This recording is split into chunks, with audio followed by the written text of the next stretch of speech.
credo, I believe. When you go to take out a loan from a financial institution and you fill out all the paperwork, they don't hand you a check right away.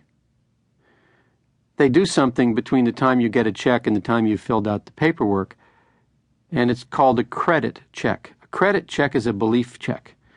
What the financial institution simply wants to know is, when you've had a loan before, when you've had credit before, have you paid back with interest on time?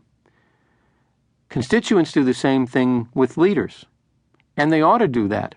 They ought to find out before they invest their time, talent, money, career, livelihood. Before they invest all of that in a leader, they need to ask, you need to ask, I need to ask people about the credit worthiness of those that we might follow. And when we think about it in a positive sense, don't you and I want more credit in our bank account? You get a credit card, it has a credit limit on it. And you can only spend up to that limit, and then your credit has to be increased. Well, to increase your credit so you can draw on that credit when you need it, you're going to have to do things to make investments to increase your net worth so that people will believe enough in you that they'll loan you more money, time, talent, energy, and commitment. So building credibility really is about investing in yourself to increase your credit worthiness so other people will increase your line of credit. When the time comes to make bigger changes, you'll have a longer line of credit to draw on. There may come a time also when somebody asks you, well, why do we need to make this change? Why do we have to do this? Things seem to be fine just the way they are. And you'll have to turn to them and say, just trust me.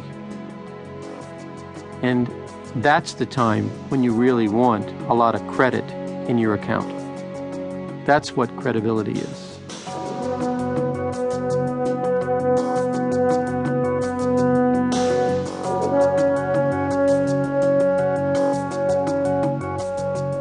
I suppose my research on leadership actually began when I was a kid. I was an Eagle Scout.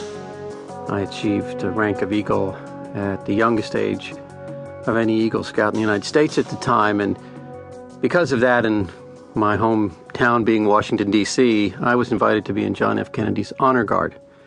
And I was so taken by Kennedy and other leaders at the time. That was a time in the United States when there was so much going on with the race into space and the civil rights movement, the war on poverty, that I decided that I would try to be of service myself. And I got very interested in what compelled people like me and my contemporaries to want to follow leaders to bring about some kind of change. Then, if we fast forward to the future, I ran into a colleague, Barry Posner, at Santa Clara University, where I was for several years. And Barry and I found that we had a common interest, and that common interest was in values. And what were the values that inspired people to work where they worked or to do what they did? Barry and I found we had a common interest in that area, so I teamed up with Barry to look at that, and that exploration of values led us to an exploration of leadership.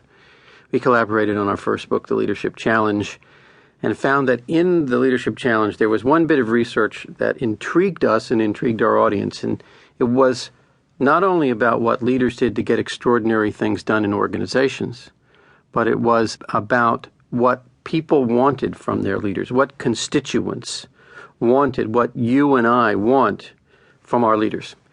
So we began a research project and asked the question very simply, what do you look for and admire in a leader? Someone whose direction you would willingly follow.